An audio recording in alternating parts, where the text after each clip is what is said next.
오늘 말씀의 제목은 어떻게 복음을 전할 것인가, 어떻게 복음을 전할 것인가 라는 제목입니다. 올해가 우리 교회 선교의 해입니다. 그래서 그러므로 가라 라는 말씀에 순종해서 우리 교회가 한 해 동안 선교하기를 힘쓰고 있습니다. 선교는 당연히 복음을 전하는 것이 선교인데요. 여러분, 그러면 복음은 무엇인가요? 무엇을 우리는 복음이라고 이야기하죠? 오늘 말씀 1절에 보면은 생명의 말씀이다 이렇게 표현하고 있습니다. 여러분, 1절 말씀 다시 한번 읽겠습니다. 태초부터 있는 생명의 말씀에 관하여는 우리가 들은 바요, 눈으로 본 바요, 자세히 보고 우리의 손으로 만진 바라. 이 생명의 말씀, 복음을 우리는 말씀이다라고 많이 듣습니다. 그런데 오늘 말씀을 보면은 이 말씀이 곧 생명이라는 거죠. 그러니까 복음이라는 것은 단순히 이렇게 써진 글이 아니라 생명이 있는, 실체가 있는 무엇이라는 것이에요. 그래서 우리가 복음을 전달할 때 이 복음이 말이라면 글로 써서 전달할 수 있겠지만은 이 복음이 생명이라면 우리가 어떻게 전달해야 될까요?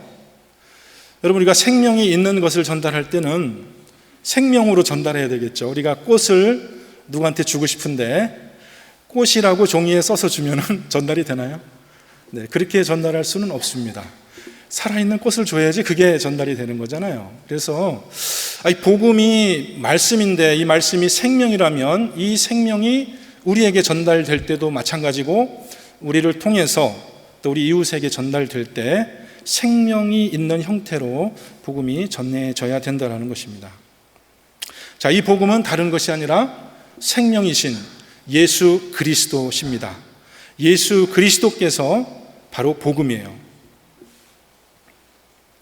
자, 근데 오늘 본문은 이 생명의 말씀에 대해서 우리에게 또 다른 내용을 말씀해 주고 있습니다. 무엇입니까? 태초부터 있는 생명의 말씀. 이 말씀이 태초부터 있었다고 합니다. 여러분, 태초가 언젠지 아시나요? 태초라는 게 어느 시간인지 아시나요? 네, 상상하기 어려운데 아무것도 존재하지 않았던 시간, 아직 이 세상에 어떤 존재도 나타나기 이전, 시간도 아직 시작하기 전, 그 이전에 생명의 말씀이 계셨습니다.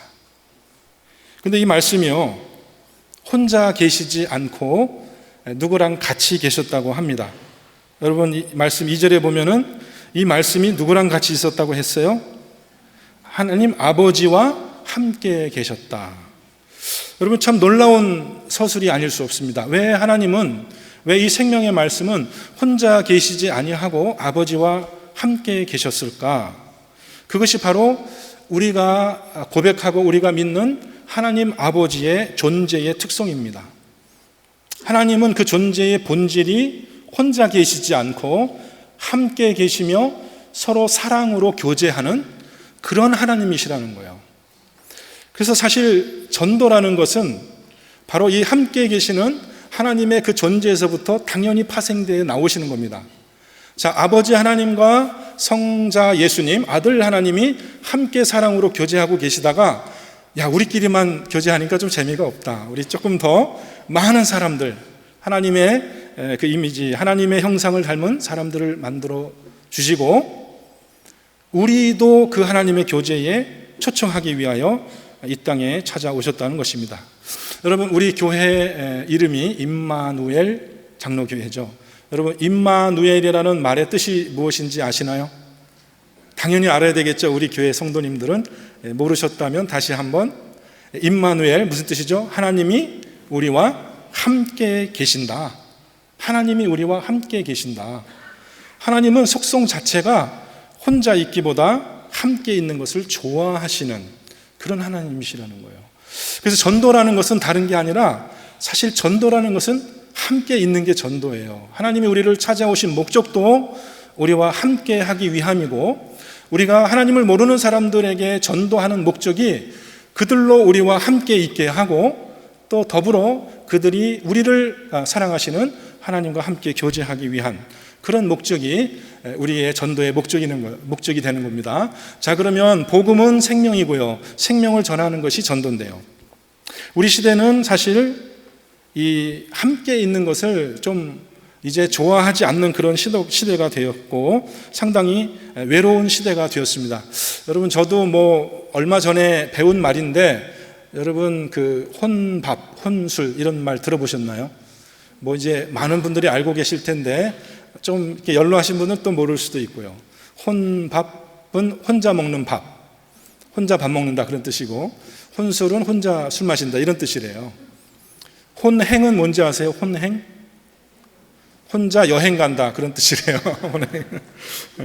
제가 어렸을 때는 제가 어머님하고 이렇게 기차를 타고 이제 할아버지 할머니 댁에 이렇게 여행 갈 때, 그때는 뭐 기차가 완행열차라서요 뭐 오래 걸렸어요. 하여튼 뭐 어린 나이에 굉장히 지루한 여행이었는데 한 2시간 3시간 가는 여행인데, 그 어머님께서 이렇게 기차 좌석에 앉으면 꼭 주변에 같은 자리에 앉은 분들하고 이야기를 시작하시는데요, 딱 앉자마자 이야기를 시작해서 끝나고 갈 때까지 이야기를 끊치지 아니하세요.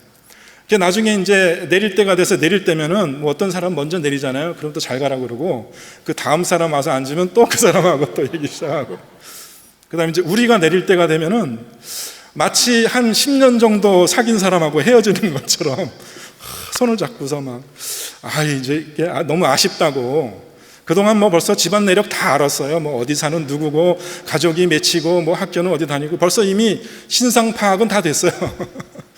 근데 이제 함께 하지 못하고 헤어져야 되니까 그런 헤어지는 모습들이, 그것이 우리가 살아가는 모습이었습니다.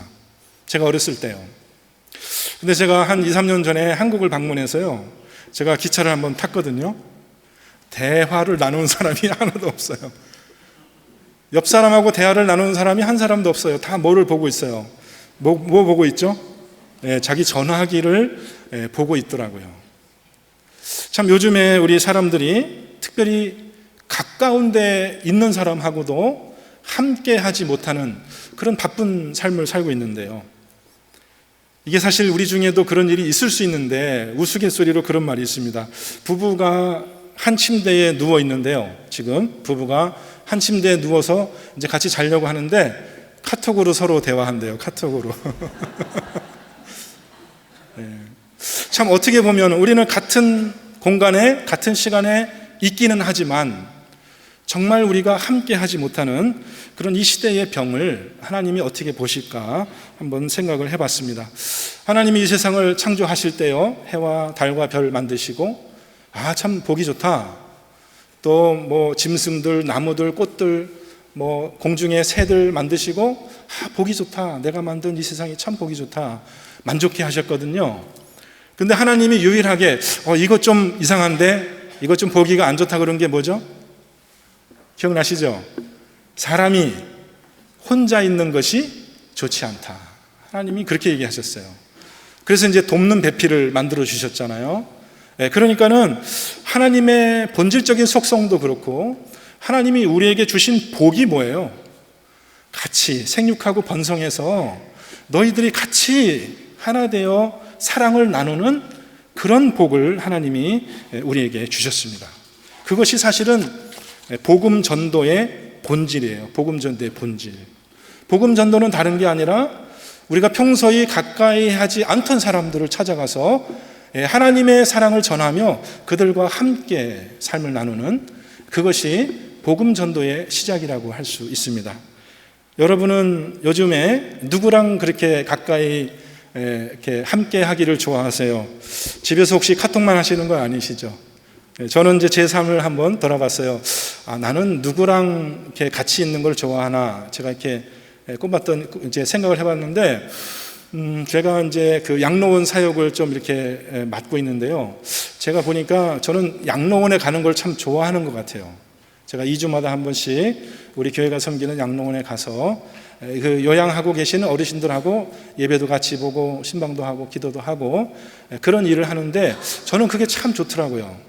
그 중에는 이제 우리 교회 뭐 권사님들도 계시지만 제가 잘 모르는 그런 어르신들도 많이 있고 외국분들도 계시고 해요. 그런데 그게 그분들하고 같이 가서 그 삶을 나누는 것이 저에게 참 기쁨인 것을 제가 알게 됩니다. 또 한 가지는 이제 우리 교회에 그 자녀들이 많잖아요. 어린아이들이 많은데 제가 가만히 보니까 뭐 어디서 어린아이 소리가 나면은 저희가 사무실에 앉아 있을 수가 없어요. 항상 어디선가 어린아이 소리가 나면 너무 제가 이게 호기심이 생겨가지고 누가 왔지? 꼭 나가서 확인을 해봐야 돼요.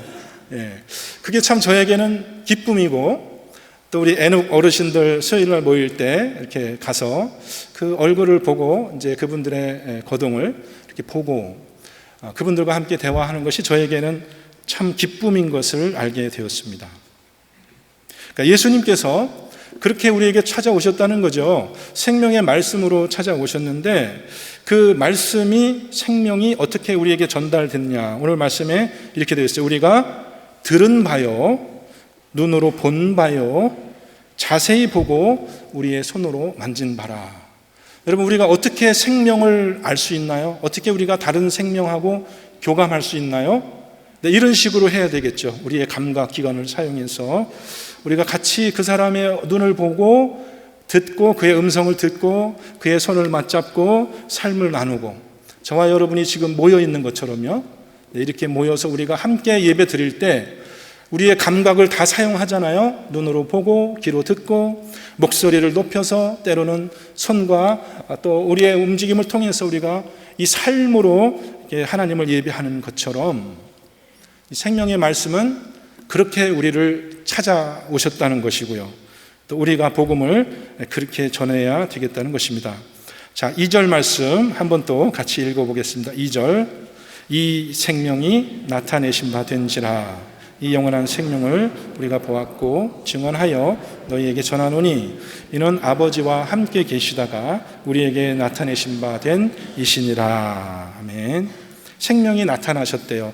여러분, 하나님께서 사도 요한을 통해서 이 말씀을 기록하시면서 1장 2절 말씀 기록하시면서 우리 귀에 이렇게 좀 인상 깊게 들려주고 싶었던 그런 말씀이 있었던 것 같아요. 저는 그 말씀을 생명이다 이렇게 생각했어요. 생명. 이 생명이 나타났다고, 이 영원한 생명을 우리가 보았고 증거하여서 우리가 너희에게 전했다고 그렇게 얘기합니다.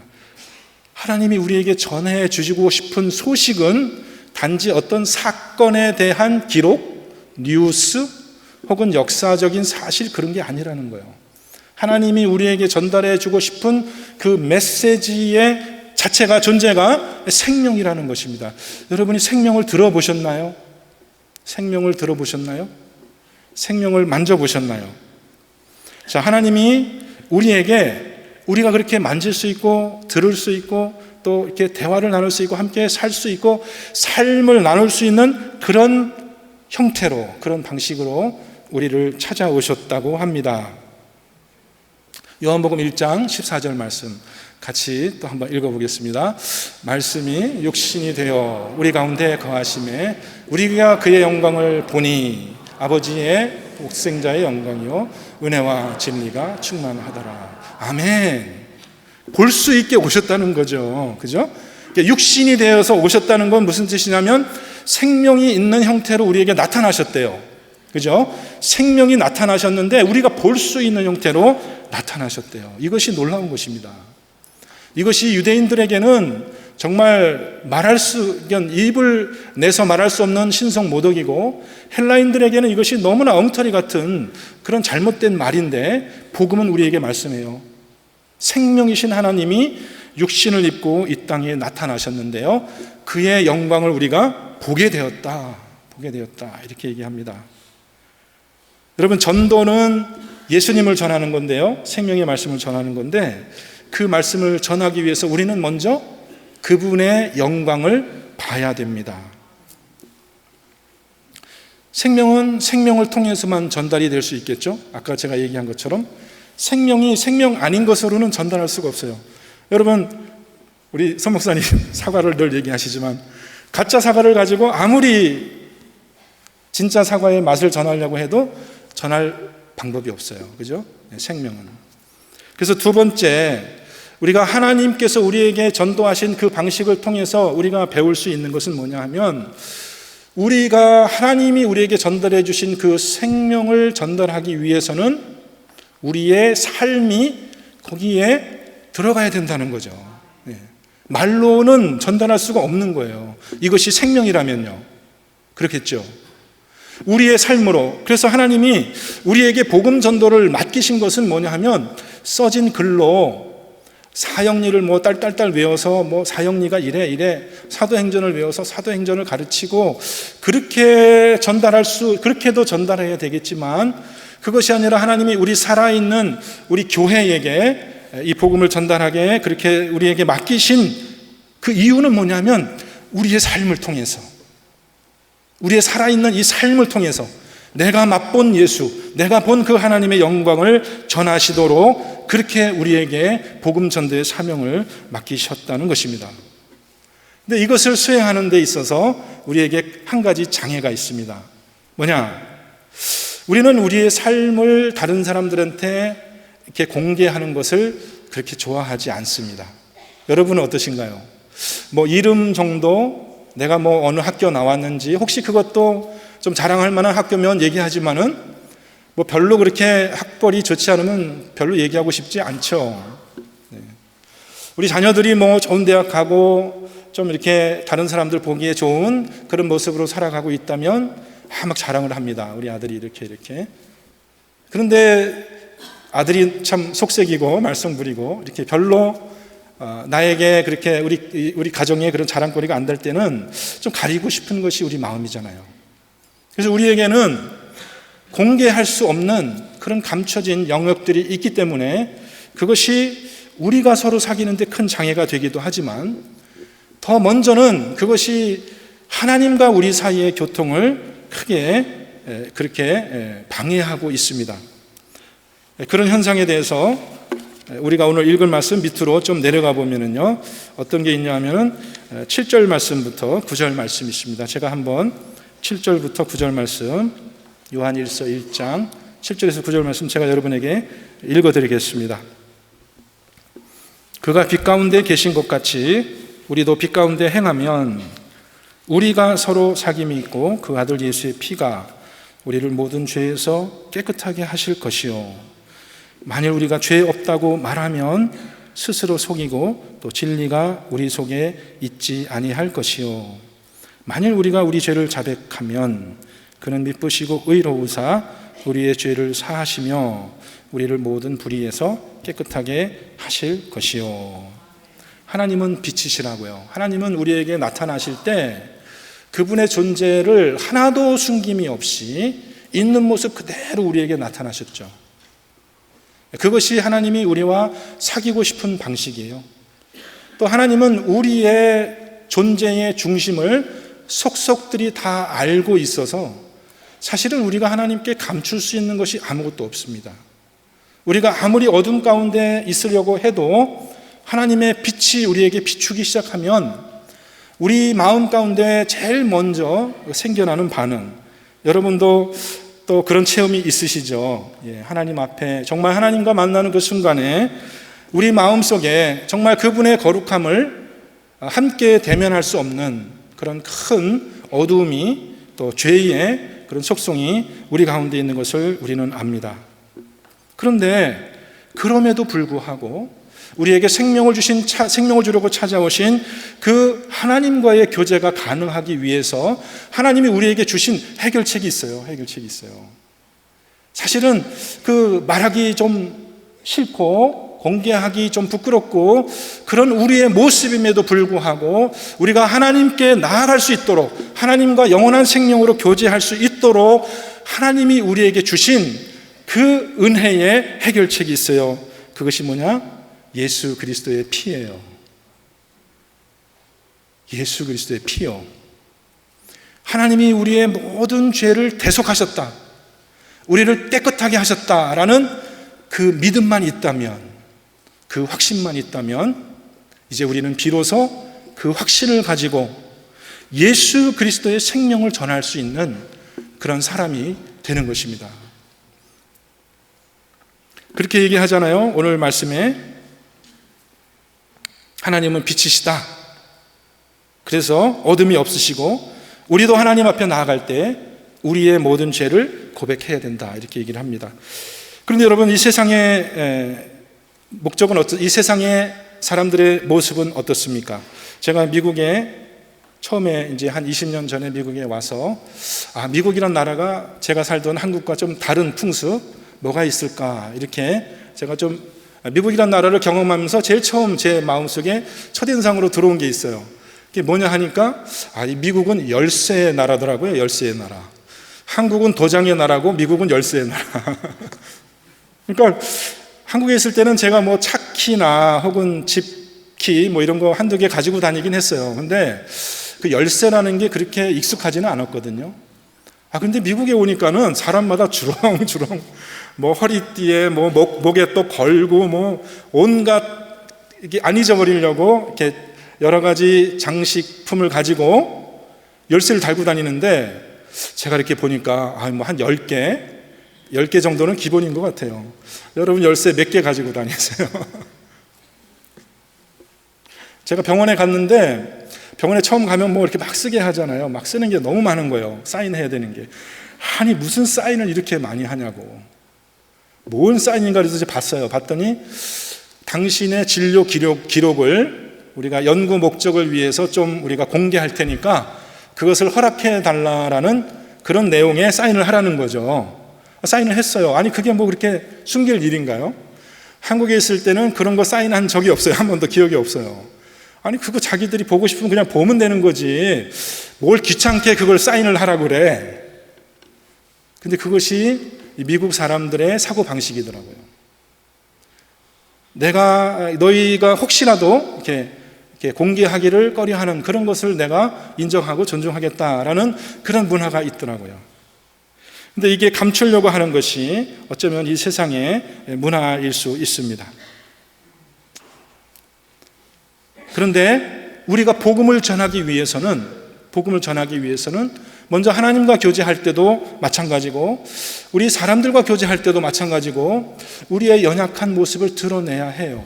그래야지만 생명이 전달될 수 있고 우리의 삶을 통해서 참 하나님의 대속의 은총이 전달될 수 있거든요.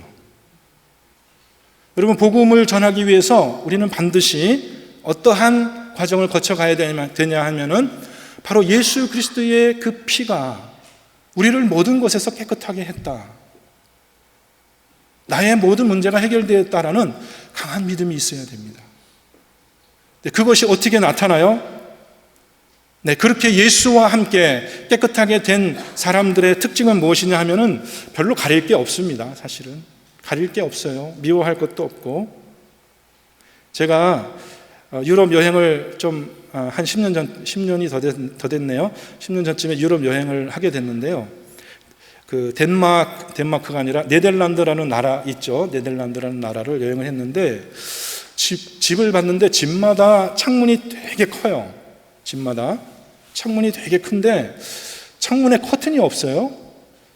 그래서 이게 길을 이렇게 운전하면서 가다 보면 집이 다 내다 보이는 거예요. 거실이고 뭐 침실까지 내다 보이는지 집이 다 보이는 거예요. 길거리에서. 근데 한 집만 그런 것이 아니라 그 다음 집, 또 그 다음 집, 온 거리가 다 그렇더라고요. 혹시 가보신 분은 혹시 그걸 봤는지 모르겠는데, 그래서 제가 물어봤어요. 아니, 왜 여기 네덜란드 이분들은 뭐 사생활이 없냐고, 왜 이렇게 다 그렇게 자기 집을 이렇게 활짝 보여주고 사냐고 그랬더니, 그것이 청교도의 그 전통이래요.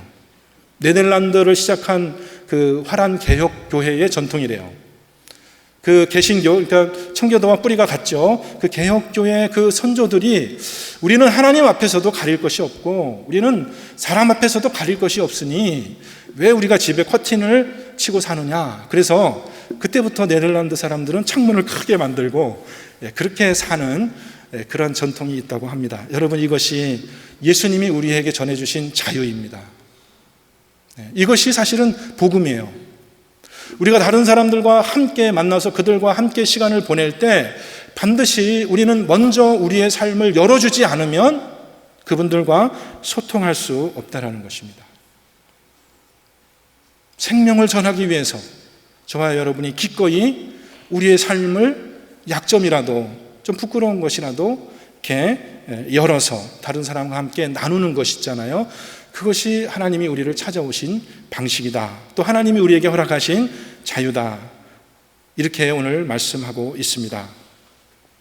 자, 우리 세 번째 대지로 넘어가 보겠습니다. 근데 이 전도의 궁극적인 목적은 무엇이냐면 서로 사귐 있게 하는 것이다, 이렇게 말하고 있습니다. 우리 3절 말씀 또 같이 한번 읽어보겠습니다. 우리가 보고 들은 바를 너희에게도 전함은 너희로 우리와 사귐 있게 하려 함이니 우리의 사귐은 아버지와 그 아들 예수 그리스도와 더불어 누림이라. 복음은 생명의 말씀이라고 했죠. 내가 너희에게 생명을 전하는 궁극적인 목적은 이 복음을 듣는 너희들과 복음을 전하는 내가 사귀기 위함인데, 우리의 사귐은 사람과 사람 사이의 사귐이 아니라 우리의 사귐은 하나님 아버지와 그 아들 예수 그리스도와 더불어 누리는 것이다, 이렇게 얘기를 합니다. 참 놀라운 말씀이에요. 놀라운 말씀이에요. 여러분, 우리가 이제 예수님 안에서 한 형제 자매가 되었기 때문에 우리가 누릴 수 있는 놀라운 교제가 있습니다. 생명이시고 말씀이신 그 아들 예수 그리스도, 또 그 부분을 우리에게 보내주신 아버지의 사랑을 우리가 마음껏 누릴 수 있는 그런 교제의 장이 저와 여러분 사이에 열려 있다는 것이죠. 이제 여러분 이제 예배 마치고 이제 나가시면 우리가 소위 친교실이라고 하죠. 여러분 식사 이렇게 나누시면서 교제할 때 여러분 이 예수 그리스도 하나님 아버지와 더불어 누리는 그 교제를 여러분 누리고 계시나요? 누리고 계시나요? 한번 오늘 예배 끝나고 나가셔서 한번 누려보세요. 누려보세요. 우리의 사귐은 아버지와 그 아들 예수 그리스도와 더불어 누림이라. 근데요, 제가 이렇게 말은 했지만 사실 저도 이 말씀 설교 준비하면서 굉장히 어렵더라고요. 한번 있어보자. 예수님이 지금 우리 곁에 계시지 않는데 내가 형제 자매와 함께 떡을 떼며 교제하는 것은 뭐 할 수 있는데 어떻게 우리가 예수님과 함께 교제할 수 있지? 어떻게 우리가 하나님과 함께 교제할 수 있지? 그것이 저는 잘 이해가 되지 않더라고요. 말씀은 굉장히 좋은 말씀인 것 같은데 그것을 어떻게 실천할 수 있는 거지? 여러분, 예수님께서 승천하시기 전에 제자들에게 마지막으로 남기신 말씀, 여러 말씀이 있는데 마태복음에 따르면요, 마태복음의 제일 끝장이 28절이고요 28장이고 28장의 제일 마지막 절이 20절이에요 그러니까 마태복음의 제일 끝절에 제일 마지막 문장이 뭔지 혹시 기억나세요, 여러분? 제일 마지막 끝 문장이 뭔지 아세요? 제가 힌트를 드릴게요. 볼지어다 세상 끝날까지 내가 너희와 항상 함께 있겠다. 이건 사실 말이 안 되는 얘기예요.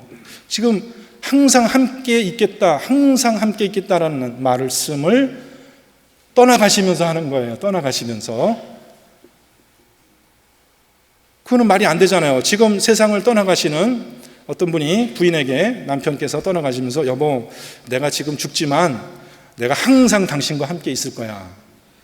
말이 되나요?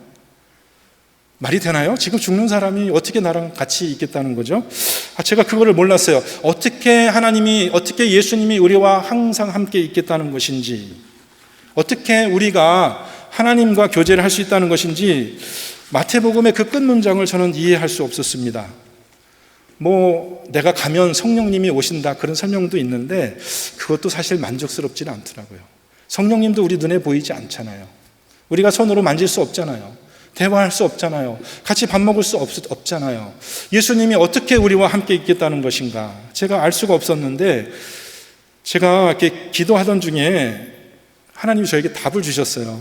사실은 지난 주간에 우리 교회에 간증 집회가 있었습니다. 여기 참석하신 분들도 많이 있을 줄 아는데 한국에서 이렇게 찬양 사역하시는 김명선 전도사님이 우리 교회에 오셔서 이제 금요일 날 저녁에 부목자 수련회에서 말씀 전해주셨고, 또 주일날에는 저희 교회 사부 예배 때 와서 이렇게 말씀 전해주셨는데, 여러분 들으신 분 많죠? 예, 많죠? 아닌가요? 네, 안 들으신 분도 있을 텐데 제가 조금 요약을 해드릴게요. 제가 첫째 날 금요일 날 저녁에 산에 올라가서 수련회 장소에 올라가서 목자 목녀 수련회 하면서 무슨 말씀을 하나 잘 들었어요. 근데 그분이 1시간 넘게 1시간 반 이렇게 말씀을 나누신 다음에 마지막에 끝나기 전에 제가 5분만 더 말할게요. 5분만 더. 그러시더라고요. 그래서 5분 동안에 뭘 그렇게 더 얘기할 게 있나? 그냥 끝내시지. 그런 말씀 마음도 있었는데 5분만 할게요 하고 5분만 더 할게요 하고 그분이 하신 말씀을 못 들었으면 제가 오늘 설교 못 할 뻔했습니다.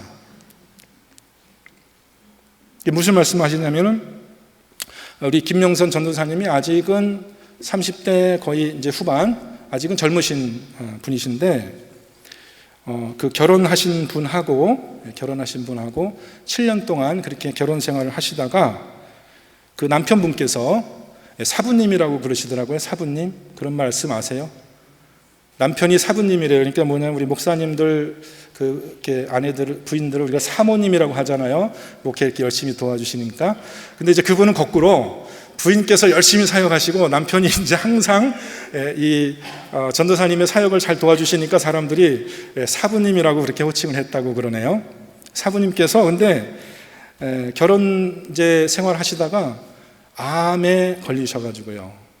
많은 교우들하고 이렇게 기도하고 치유를 위해서 그렇게 했지만은 결국 암으로 세상을 일찍 떠나셨어요. 그래서 결혼 생활 7년 만에, 7년인가요? 8년인가요? 7년 만에 이 전도사님이 과부가 되셨어요. 아이들 둘이 있고요. 참 우리 처지, 우리가 볼 때는 참 딱한 처지죠. 그런데 이 전도사님이 그것에 상관없이 계속해서 찬양 사역을 하시다가 이제 새로 자기를 잘 모르는 사람들하고 이렇게 만나서 이렇게 교제할 시간이 있는데 찬양도 하고 예배도 드릴 시간이 있는데 자기를 잘 모르는, 자기의 사정을 잘 모르는 분이 자기에게 이런 말을 하더래요. 아니 전도사님, 제가 당신을 보니 당신은 집에서 남편의 사랑을 엄청 많이 받는 그런 분이신 것 같아요. 그 말을 들었다는 거죠. 근데 한 명한테 그런 말을 들은 게 아니라 몇 사람이 그렇게 자기를 그렇게 봐준다는 거예요. 자기를 모르는 사람이 자기를 과부로 생각하는 것이 아니라 남편의 사랑을 너무 많이 받고 있는 그런 행복한 부인으로 자기를 다 인정해 준다는 거죠. 그래서 그게 왜 그렇게 됐지? 가만히 생각해 보니까 이 사모님은 남편이 일찍 세상을 떠났음에도 불구하고 남편을 잃은 그 슬픔과 자기의 과부로서의 삶의 그 어려움 속에 살질 않고 그 살아있을 때 남편이 자기를 얼마나 사랑했고 또 그 남편이 얼마나 자기에게 큰 기쁨과 위로였었던가. 비록 몸으로는 남편이 떠났지만 전혀 남편이 지금 내 곁에 있는 것처럼 그렇게 자기가 살고 있더라는 것이죠. 그럼 그게 어떻게 가능하죠? 떠났는데 우리 눈에 보이지 않는데 어떻게 그 남편이 지금 살아서 나를 사랑하고 여전히 내 곁에 있는 것처럼 그렇게 살 수 있는 그런 삶이 어떻게 가능하죠, 여러분? 사랑이면 가능합니다. 사랑이면 그게 가능해요. 사랑이면 가능해요. 예수님이 지금 몸으로는 우리와 함께 있지 않죠. 그렇죠? 예수님이 몸으로는 우리에게 떠나셨어요. 그리고 우리에게 성령을 보내주셨어요.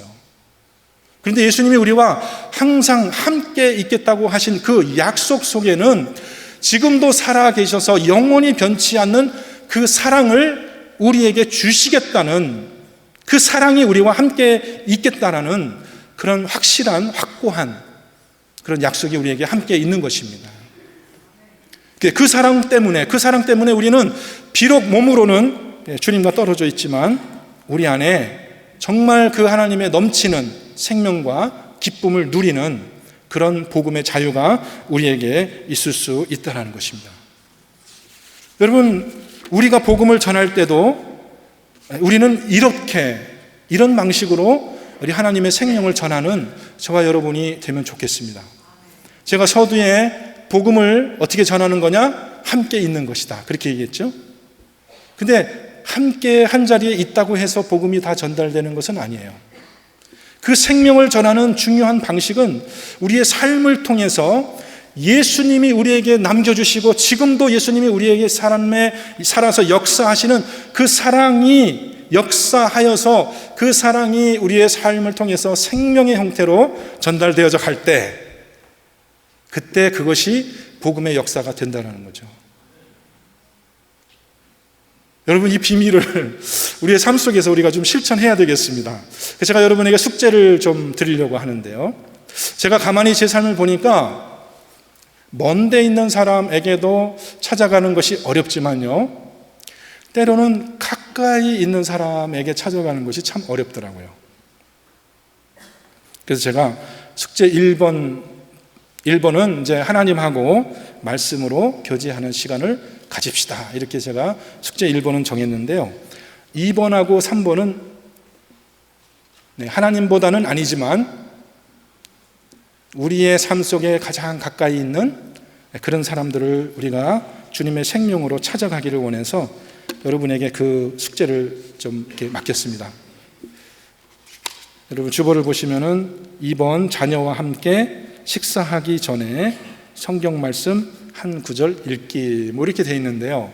자녀가 없으신, 가까이 안 계신 분도 계시잖아요. 그러면 뭐 전화를 통화할 수도 있겠죠. 전화 통화해서 얘들아, 이 아빠가, 이 엄마가 지난 주간에 이렇게 하나님의 말씀을 들었는데 이 말씀이 나의 삶에 이렇게 성취되었어. 참 놀라운 말씀이었어. 여러분의 삶 속에 찾아와 계신 하나님의 사랑을 증거하는 그러한 교제가 있으면 참 좋겠습니다. 직접 만나셔도 되고 전화로 하셔도 되고 자녀와 함께 여러분의 삶 속에 찾아와 계신 예수님의 생명을 나누시는 그런 숙제를 한 가지씩 하도록 부탁드리겠습니다. 하실 거죠? 하시겠어요? 다 안 하시려고 작정하고 계신 거 아니죠? 뭔가 결심을 하신 것 같은데 하시겠다는 건지 안 하시겠다는 건지 제가 조금 분별하기가 어렵습니다. 두 번째는요, 우리 부부가 자기 전에 성경 말씀 한 구절씩 함께 읽기. 중요한 거는 함께 읽기입니다. 따로따로 읽으면 안 되고 손 붙잡고 가능하면 한 성경책으로 함께 읽기, 같이. 어떻게 해요? 한번 해보시겠어요? 안 하시겠어요? 이거는 더 자신이 없네요. 저도 여태까지 안 해보던 건데 저도 오늘부터 한번 해보겠습니다. 너무 좋을 것 같아요. 여러분, 혼자 있는 게 좋아요? 같이 있는 게 좋아요? 아니, 왜 그래? 아니, 왜 이렇게 확실히 대답이, 난 당연히 대답이 나올 줄 알았는데, 여러분, 혼자 있는 게 좋아요? 같이 있는 게 좋아요? 같이 있는 게 좋죠. 우리 연로하신 애노 어르신들이 이렇게 이제 혼자 되신 분도 많지만요, 이렇게 부부가 함께 살아 계셔서 이렇게 같이 손잡고 이렇게 교회 마당으로 이렇게 교회 러비로 들어오시는 모습을 보면 얼마나 참 기쁘고 보기 좋은지 몰라요. 그죠? 함께 있는 게 좋죠. 혼자 있는 사람한테 물어보세요. 자, 부부가 자기 전에 성경을 같이 읽는다. 그 다음에 이제 먼데 있는 사람에게 하나님의 말씀을 전하는 거 숙제, 네 번째 숙제입니다. 전도 대상자와 함께 식사하기, 같이 식사하기.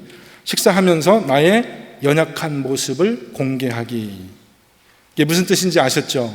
내가 아픈 것도 얘기하고요, 자식들 말썽 부리는 것도 얘기하고요, 뭐 나한테 나쁜 습관 있는 것도 얘기하고, 그냥 내 삶을 얘기해요. 왜냐? 예수님이 우리와 함께 있잖아요. 그게 복음을 전하는 통로가 돼요. 우리 좋은 모습만 보여주고 자랑해서는요, 안 돼요. 그렇게 해서 복음이 안 전해져요. 내가 예수 믿었더니 이것도 잘 되고 이것도 잘 되고 이것도 잘 되더라. 여러분, 그렇게 해서 복음이 전해질까요? 어떻게 복음이 전해져요? 그 복음을 듣는 그 사람은 물론 그렇게 되면 좋겠지만 자신의 형편은 그렇지 않거든요. 너무 어려움이 많거든요. 그래서 예수님이 우리에게 찾아와서 우리에게 주신 자유는 뭐냐 하면 우리의 연약함을 기꺼이 나눌 수 있는 그런 복음 전도의 방법을 예수님의 피로 우리에게 확신시켜 주셨고요. 그것이 복음이 소통되는 참 더 올바른 길인 것 같아요. 그래서 여러분들 연약한 모습을 공개하고 또 그것만 얘기하는 것이 아니라 말씀을 실천하면서 누린 기쁨을 나누기. 기쁘게. 억지로가 아니라 정말 내가 이 말씀을 한 주일 동안 묵상하며 암송하며 이 말씀을 실천했더니 내 삶에 이러한 놀라운 일이 생겼어. 하나님의 말씀이 성취되던데 내가 기도했는데 기도가 이루어지던데, 이런 간증의 말씀을 나누면 참 좋겠어요. 목장에서요, 또 여러분의 직장에서요, 또 여러분이 만나는 가까운 이웃들과 만났을 때 여러분의 연약한 모습도 공개하고, 또 하나님이 어떻게 여러분의 삶 속에 역사하셨는지 그 삶을, 생명을 전할 수 있는 저와 여러분이 되시기를 바랍니다. 사실 제가 이렇게 얘기를 하면 숙제하라고 그러면 굉장히 여러분들 스트레스를 받을 수도 있어요. 또 숙제야? 지난번에도 숙제도 못했는데 또 숙제야? 근데 사실 우리가 좀 관점을 전환해 볼 필요가 있습니다. 사실 이 전도의 주체는 우리가 아니라 하나님이세요. 생명의 말씀이세요. 생명의 말씀이 저와 여러분에게 있다면 그 생명의 말씀은 역동적으로 움직일 수밖에 없다라는 것이죠. 그것이 생명의 속성이에요. 우리를 막 기쁘게 하는 거예요. 억지로 하는 게 아니라 정말 우리의 삶 속이 자연스럽게 생명이 나타나게 되고, 그것이 전하는 것이 너무 쉽고 기쁜 것이 되는 거죠. 전도는 쉬운 것이다. 한번 따라해 보십시오. 전도는 쉬운 것이다. 전도는 기쁜 것이다. 생육하고 번성하자. 무조건 많이 낳자. 따라해 주셔서 감사합니다. 기쁘게 전도하시고 하나님의 생명 받아 누리시는 여러분 다 되시기를 주님의 이름으로 축원드립니다. 기도하겠습니다. 하나님 감사합니다. 우리에게 찾아오실 때에 하나님의 모습 가감 없이 있는 그대로 영광스러운 모습으로 오셨을 뿐 아니라, 그럼에도 불구하고 우리와 같은 모습으로 이 땅에 오셔서 우리가 만질 수 있고 볼 수 있고 함께 기쁨을 나눌 수 있는 그런 교제를 우리에게 허락해 주셔서 감사합니다. 주님이여, 우리도 그 주님의 교제에 풍성히 동참하여 누리게 하시며, 또 그 생명을 이웃에 전하는 하나님의 귀한 복의 통로가 되게 하여 주옵소서. 감사드리며 예수님 이름으로 기도합니다. 아멘.